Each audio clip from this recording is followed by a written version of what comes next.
আপনি মনে করেছেন আপনার ছেলে মাধ্যমিকে ফার্স্ট হয়েছে, একটা দামি মোবাইল দিই, তার জিন্দগির সব থেকে বড় দামি পাপে লিপ্ত করালেন সেই মা বাবা। যদি বলেন ছেলে নোট করে, যদি কোনো যুবক বলেন আমি পাপ থেকে সব থেকে বেশি পাপ যুবকদের মধ্যে কি এসছে জানেন? দুটো জিনিসের পাপ আম হয়ে গেছে এই মোবাইলের দ্বারা। যুবক আর যুবতীদের মধ্যে দুটো পাপ এসছে, একটা হচ্ছে হস্তমৈথুন আর একটা হচ্ছে পর্নো ভিডিও। আপনারা মনে করেন ছেলেরাই শুধু নিজের চাহিদা মিটায়? কিসের? হস্তমৈথুন করে। মহিলারা, অনেক যুবতীরাও তাদের চাহিদা মিটায় এই পর্নো ভিডিওর দ্বারা। পর্নো ভিডিও এত ডেঞ্জার, ব্রেনগুলো হ্যাং হয়ে যাবে। যদি বলেন বাঁচবো কি করে?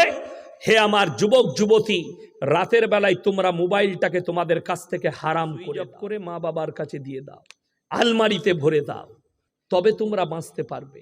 আজকে কষ্টের বিষয় ওটাই। শুনেলেন আজ থেকে 3 মাস আগেকার খবর, দক্ষিণ 24 পরগনায় রাত্রিতে একজন অমুসলিম মা, 75 থেকে 80 বছর বয়স হবে, বাড়িতে মনে হয় প্রস্রাবখানা নাই, রাস্তায় প্রস্রাব করতে গেছে রাতের গভীর রাত্রি। কোনো একটা যুবক 22 বছর 21 বছরের, সে কন্টিনিউ পর্নো দেখে। সে যখন দেখেছে মহিলাটাকে, তাকে সঙ্গে সঙ্গে ধর্ষণ করে বসেছে, জোর জবরদস্তি। পাকড়াও হয়েছে, তাকে নিয়ে যাওয়া হয়েছে ব্রেনের ডাক্তারের কাছে। নার্ভের ডাক্তার দেখে বলেছে, সাইকোলজি ডাক্তাররা দেখে বলেছে আর ব্রেনটা হ্যাং হয়েছে এই পর্নো ভিডিওর দ্বারা। তার জবানবন্দি নেওয়া হয়েছে। সে বলেছে আমি ঘন্টায় ঘন্টায় আমি পর্নো ভিডিও না দেখলে থাকতে পারি না। ডাক্তাররা বলছে, বিশেষজ্ঞরা, যারা অতিরিক্ত পর্নো দেখবে তাদের সব থেকে বেশি রোগ যেটা দাঁড়াবে, সে যখন তার মাকে দেখবে জিনার চোখে দেখবে, বোনকে দেখবে জিনার চোখে, বিটিকে দেখবে জিনার চোখে, মেয়েকে দেখবে জিনার চোখে, দাদিকে দেখবে, যে মহিলাটাকেই দেখবে সে জিনার চোখে দেখবে। এই রোগটা তার বেশি দাঁড়াবে। এরপর বলে দিই, লন্ডন আমেরিকা যেগুলো সেক্স ফ্রি দেশ, তাদের দেশে পর্নোটা আম। সেখানকার লন্ডন আমেরিকায় মা বেটা একসাথে বসে পর্নো দেখে। কেন? তারা মায়ের সাথে জিনা করে, এটা স্যাম্পল ব্যাপার। তারা বোনের সাথে জিনা করে, ওটা কোনো ব্যাপারই নাই তাদের কাছে। তারা বিটির সাথে জিনা করে, কোনো ব্যাপারই নাই। কিন্তু আমাদের হিন্দুস্তানের মাটিতে, বিশেষ করে ইসলামে, আল্লাহ তাআলা কোরআনে মা চিনিয়েছেন, বোন চিনিয়েছেন, খালা চিনিয়েছেন, ফুপু চিনিয়েছেন, বিটি চিনিয়েছেন। আল্লাহ কোরআনে, যদি বলেন কোথায় চিনব, যাদের বাড়িতে মানে কোরআন আছে, 4 পারা সূরা নিসা, 4 পারা, একবারই শেষ পৃষ্ঠা, হাফের পর থেকে বাড়িতে গিয়ে খুলবেন। হুররিমাত আলাইকুম উম্মাহাতুকুম ওয়া বানাতুকুম ওয়া খালাতুকুম ওয়া বানাতুল আখি ওয়া বানাতুল উখতি, একটার পর একটা কার সঙ্গে বিয়ে করা জায়েজ, কার সঙ্গে না জায়েজ, সব আল্লাহ বর্ণনা করেছেন। জোরে বলুন সুবহানাল্লাহ। এরপরে চলুন পরের আয়াতটা, এটা পুরুষদের জন্য, বিবাহিত পুরুষ যারা আছেন তাদের জন্য এই পরের আয়াতটা। ইল্লা আলা আজওয়াজিহিম আও মা মালাকাত আইমানুহুম ফাইন্নাহুম গায়রু মালুমিন ফামান ইবতাগা ওয়ারা যালিকা ফাউলাইকা হুমুল আদুন। হে আমার নবী, বলে দাও তোমরা তোমাদের স্ত্রীর সঙ্গে ভালো ব্যবহার করবে। সকলে করবেন, জোরে বলুন ইনশাআল্লাহ। স্ত্রীকে কষ্ট দিবেন না, স্ত্রীর সঙ্গে খারাপ ব্যবহার করবেন না। যারা নিজের বাড়িতে স্ত্রী রেখে সীমা লঙ্ঘনকারী, তারা যারা পরকীয়ায় লিপ্ত হয়, ঘরে একটা বউ, বাঁকুড়া মোড়ে আর একটা, বাদুলিয়া বাজারে আর একটা, ওটা হচ্ছে hello come here I love you. অবাক হয়ে যাবেন, পুরুষের চরিত্রটা বলি।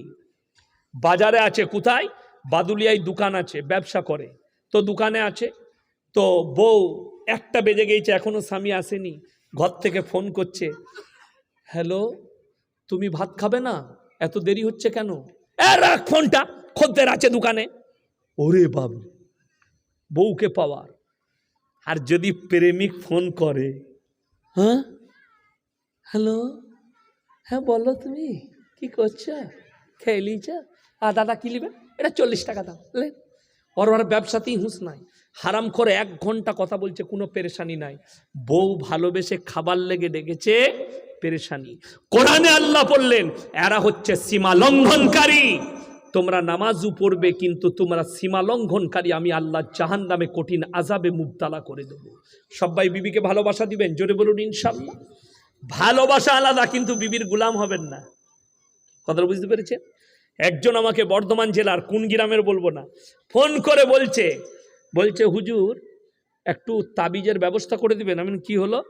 বলছে আমার একটা ভাইজির বিয়ে দিয়েছি, তা যে ছেলেটার সাথে বিয়ে দিয়েছি সে মা বাপকে খুব ভালোবাসে, মা বাপের কথা শুনে এমন করে দিতে হবে যেন আমার ভাইজির কথা শুনে। আমি তাকে উত্তর দিয়েছি, এই তোমার ওই ছেলেটা যদি এখন আমাকে ফোন করে বলে যে হুজুর এমন তাবিজ দেন যেন আমার স্ত্রী তার পরিবারকে, মা বাপ চাচা চাচি সবাইকে ভুলে যায়, এটা কি ঠিক হবে? না রায়গান হয়, আমরা বেশ জুতো দেখেছিস, ফোনটা রাখ। নিজেরটার বেলায় বুঝে, পরের বুঝে না। আমি বলেছি শুনেলেন, আমাদের সমাজের লোক খালি শাশুড়ির কথা বলে, হুজুর শ্বশুর শাশুড়ির যেন খিদমত করে, এটা তো কোরআনে হুকুম যেন সন্তান বাবা মায়ের খিদমত করে। সবাই করবেন, জোরে বলুন ইনশাআল্লাহ। কেউ যদি কাবা ঘরে নামাজ পড়ে মা বাপের সঙ্গে অপব্যবহার করে, সে কিয়ামতের দিনে আটকিয়ে যাবে, এটা লিখেলেন। কিন্তু শুনেলেন, মা বাবা যারা বুঝছেন, যারা ভাবছেন আমার সন্তানের আমার প্রতি খালি হক আছে, আমার কোনো হক নাই, সেই মা বাপ কঠিন বিপদে পড়বেন মরণের পরে কিয়ামতের দিনে। কেন? কোন লোক সে যদি নিজের সন্তানের দুই করে, একটা বেটাকে বেশি সম্পত্তি একটা বেটাকে কম, সেই বাম্মা আটকিয়ে যাবে কিয়ামতের দিনে, সেই বাম্মা পার হতে পারবে না কিয়ামতের দিনে। কেন? তুমি হক মেরেছো। আমাদের সমাজের কিছু লোক আছে, তারা বেটা দিকে কি বলে জানেন? যদি বলে বাপ আমাদিকে সব সমান ভাগে লিখে দাও, লোকরা কি বলে? আমি মরে যাব তখন ভাগ করে নিবি। অনেক লোক আছে না? নাই। তার মানে আমি কবরে শুয়ে শুয়ে দেখবো তোরা মারামারি করবি। এবার সমাজে কি ঘটে শুনেলেন, বাপ মরে গেল, সম্পত্তি আছে, যে বেটার লাঠির জোর বেশি, যে বেটার পাটির জোর বেশি, সেই বেশি সম্পত্তি মেরে নেয়। যেমন অনেক পরেশগার আছে আমাদের দেশে, মাকে রেখেছে, মাকে ভাত দিচ্ছে, মায়ের খিদমত করছে, সব করছে, দিয়ে মায়ের শরীর খারাপ বলে ডাক্তারখানা বর্ধমানে নিয়ে গিয়ে রেজিস্ট্রি করলেন, টিপ মেরে জায়গাটা নামে। 1 মাস পরে মা মরে গেছে, এরপরে মায়ের 40 দিনে মিলাদ দিচ্ছে। বলছে ভাই মিলাদ তো দিবি, জায়গাটা আগে ভাগ ভাগ করেলে। জায়গা কি ভাগবে? তো আমার নামে কবে দিলে বে? জানেও না কবে টিপ মেরেছে। ওই যে বর্ধমানে ডাক্তারখানা, আর হজরত আবার তাহাজ্জুদের নিয়ত বানছে, আল্লাহ তো কেলানি ছাড়া কিছুই পাবি না। আপনি মনে করেছেন আপনার ছেলে মাধ্যমিকে ফার্স্ট হয়েছে, একটা দামি মোবাইল দিই, তার জিন্দগির সব থেকে বড় দামি পাপে লিপ্ত করালেন সেই মা বাবা। যদি বলেন ছেলে নোট করে, যদি কোনো যুবক বলেন আমি পাপ থেকে সব থেকে বেশি পাপ যুবকদের মধ্যে কি এসছে জানেন? 2টো জিনিসের পাপ আম হয়ে গেছে এই মোবাইলের দ্বারা। যুবক আর যুবতীদের মধ্যে 2টো পাপ এসছে, একটা হচ্ছে হস্তমৈথুন আর একটা হচ্ছে পর্নো ভিডিও। আপনারা মনে করেন ছেলেরাই শুধু নিজের চাহিদা মিটায়?